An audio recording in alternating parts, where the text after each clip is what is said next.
อยากร้ายกับฉันก่อนทำไมร้ายขึ้นไปแรงสักคนความแค้น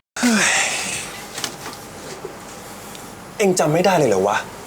ว่าตกไปได้ยังไงฉันจำไม่ได้จ้ะพี่แฝดหรือว่าอีนางคุณหญิงมันจะลอบทำร้ายเอง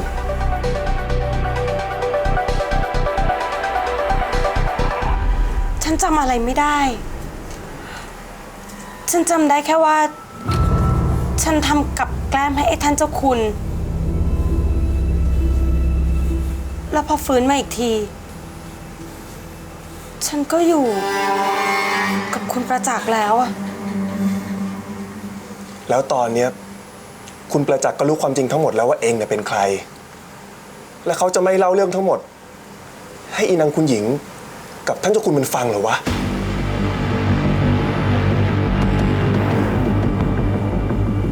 ถ้าเขาคิดจะเล่า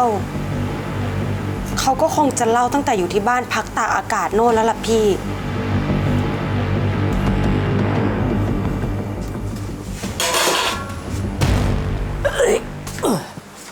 นี่หนูเอ้ยเขาว่าเองนะต้องระวังตัวให้มากขึ้นกว่าเก่าเลยนะเว้ยเองอะรักพี่สาวเองมากขนาดไหนถึงขั้นลงทุนแก้แค้นให้กับเขาเนี่ยแล้วคุณประจักษ์เขาจะยอมให้เองอะแก้แค้นพี่สาวง่ายๆหรอวะเองอะมีศัตรูเพิ่มขึ้นอีกรายเลยนะเว้ย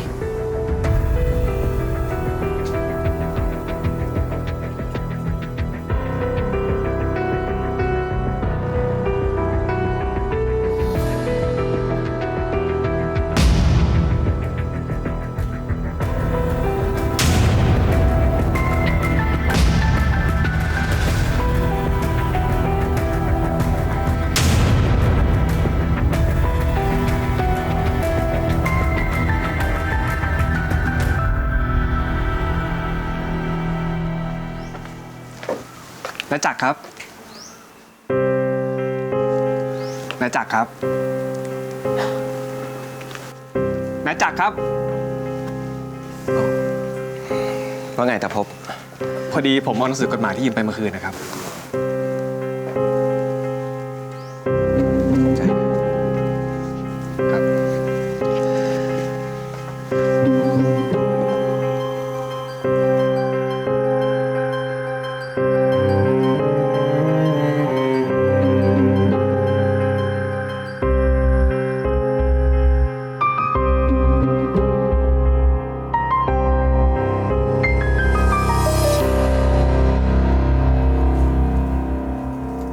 เฮ้ยพบ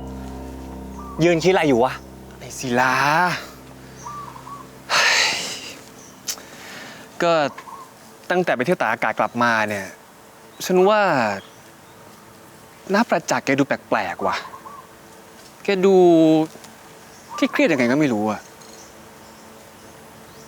เหรอวะเอ๊ะเดี๋ยวก่อนนะแล้วแกมาทำอะไรที่นี่วะ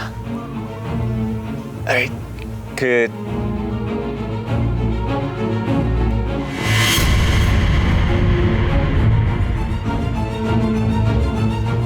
พบฉันฝากแกเอาเข็มกลัดนี้ไปให้น้องฟ้ามุ้ยหน่อยดีวะ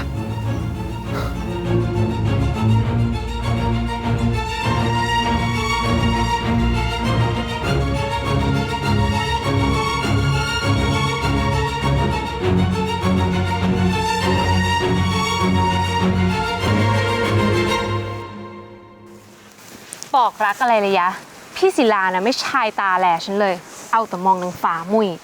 ฉันนี่อยากจะให้มันตายไปจากโลกนี้สักทีแล้วถ้าฉันทำให้พี่ศิลาไม่อยากมองนางฟ้ามุ้ยล่ะหมายความว่ายังไงอะ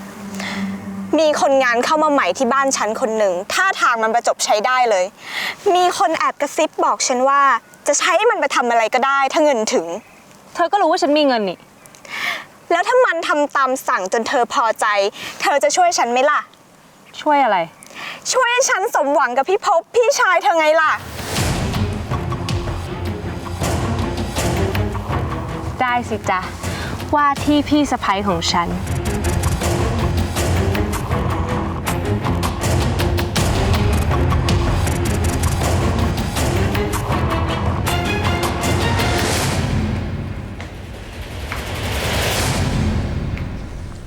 ฉันมีงานหนึ่งจะให้แกท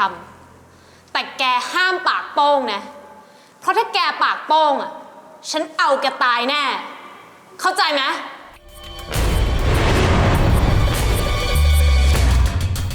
ผมไม่ใช่คนปากโป้งขอรับ คุณหนูอยากให้ผมทำอะไร ก็บอกมันได้เลยขอรับก็ผมยินดีทำให้อย่างเต็มที่เลยขอรับ ดี ฉันมีงานหนึ่ง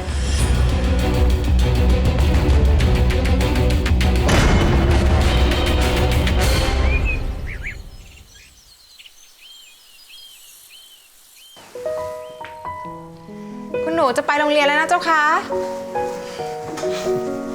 จะไปโรงเรียนแล้วเหรอลูก ค่ะแม่ ตั้งใจเรียนนะ ฟ้าไปนะคะ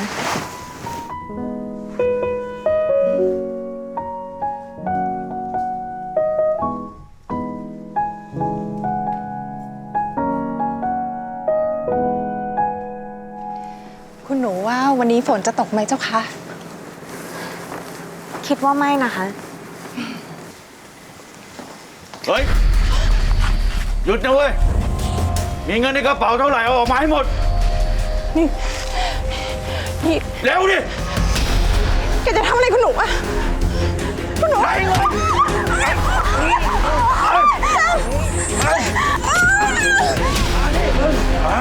มาดิสวยนักใช่ไหมมึงอ่ะ ขอกูเกลียดสักทีทีวะ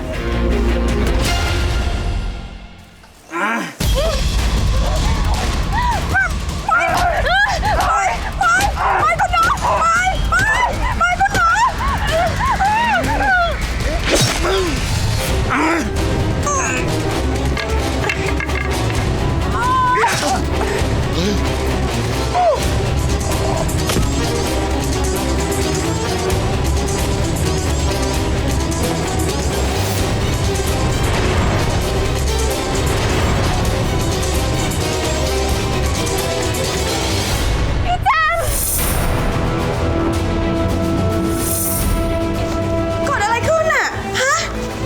เกิดอะไรขึ้นแล้วนี่เลือดใคร เกิดอะไรขึ้น เกิดอะไรขึ้นเนี่ยจะพบ ฉันคือเจ็บข้างใน